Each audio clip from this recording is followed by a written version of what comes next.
1 cent, 2 cents, old cent, new cent, all about money.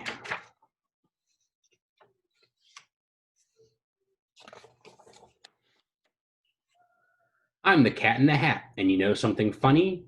We're about to have fun learning all about money. Where does it come from? Can you answer that, please? I will give you a hint. It does not grow on trees. Just 1 penny each it will cost you to see the Museum of Money. Step up and pay me. People bartered to buy things in ancient times. They did not have pennies or nickels or dimes. This meant that a beekeeper might want to swap his store of honey for a farmer's wheat crop. If the farmer liked honey, a deal could be struck. If the farmer liked jam, it was the keeper's bad luck. People would fight over deals that they made. Was this a good swap? Did I make a fair trade? Perhaps this is why money was invented. It was easier to use and decay was prevented. It was easy to carry and count, and what's more, it was easy to save and was easy to store. What's an old form of money? I'm so glad you asked me. I'll give you a hint. It came from the sea. Seashells were used to barter and trade. A handful of shells and you had it made. Feathers and eggs and leather and jade are some other things in which money was made. But eggs could get scrambled and leather got dirty. Money needed to last and be solid and sturdy. So people mined ore, copper, silver, and gold. They melted it down, poured it into a mold. In the shape of a bar, these ingots were made. Folks hauled them around and would use them in trade. In the kingdom of Lydia, part of Turkey, you see, the Lydians made ingots in 900 BC. Then someone in Lydia had a brainstorm, make metal coins, a far handier form. We've dug up these coins all over the place. Each coin had a lion's head stamped on its face. The Lydians were sailors, and you may have read that's how use of their coins might have spread. Here is a fact I'm happy to tell you. Folks in other places began to make coins too. In China, the farthest of far eastern places, some coins shaped like cowries had lines on their faces. Other coins contained holes for a string to pass through, so coins could be carried together with you. A string of such coins added up to a cash. You tied up the string on a belt or a sash. In Greece, they stamped coins with various things, like a picture of Pegasus, the horse who had wings. This coin has an owl on its face, and my guess is it stood for Athena, the wisest of goddesses. Now, even today, some heads of state put their heads onto coins like Caesar the Great. Here is a fact that we think is so neat. Money's made in a mint, not the kind that you eat. Thing one and thing two are about to mint dimes. Mints work much the same as in ancient times. How to make a dime, one step at a time. This is brought to you by thing one and thing two. Heat metals together until they are hot and melted to goop inside of a pot. Pour goop in a cast, also known as a mold.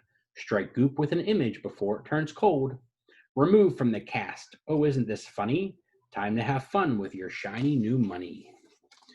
Ancients kept money where they prayed and gave thanks. In this way, the temples became the first banks. The temple you went to save or to borrow for as long as 2 years or as short as tomorrow. Interest is the name for the fee that you owe to the bank for the money they loan you, you know. When your money is saved in a savings account, the bank then pays you a smallish amount. The smallish amount that the bank pays you is the interest you've earned, and it's only your due. The smallest coin ever, so hard to see. See the Indian Phanom next to that BB? You would think they might lose count of their hoard, but dents in some wood made a neat counting board. From the islands of Yap came the heaviest one, limestone coins 8 feet wide, each weighing 3 tons. Carrying these coins, some Yap ships sank. Could you fit a Yap coin in your piggy bank? Traveling the parts of the New World with me, here are some Spanish coins I would like you to see. Spain's explorers sent home from the New World as freight golden doubloons and pieces of 8. The most valuable coins in those parts were these. To steal them, some pirates sailed all 7 seas. American settlers mint Coins such as these stamp with the image of local trees. For money, the natives strung seashells and beads into belts of wampum for their trading needs. When it became a new nation and free, the United States minted its own currency. I have some with me, as you can see, I have many. The kind that I have is a little red penny. It was made in the year 1793. Here's one that's a half cent you might like to see. Here's another one. It is also red. It's the penny we know as the Indian head. In 1909, that's the year I am thinking, we began to mint pennies with the face of Abe Lincoln. During World War II, a brave time I do feel, pennies were made out of zinc-coated steel. We needed the copper for wartime, but then after the war, we used copper again. Some pennies I've shown you from so long ago are worth nearly $1,000 or so. Here's a great word that you can add to your list. A collector of coins is a numismatist. Pennies to dollars, we mint the whole range, but mostly we use all these coins to make change. It's paper that's king, but paper gets rotten, so we make paper money from linen and cotton. When you study your money, and these days who bothers, you will find on it faces of our nation's fathers. What's the dollar sign mean? Could it be? Take a guess. Does it come from a U printed under an S? My numismatist friend has told me of late it might come from the Spanish pieces of 8.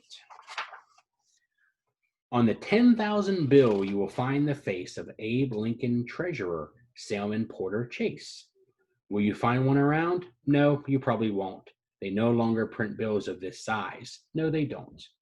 If they print them again, do you think maybe that they might use the face of the Cat in the Hat?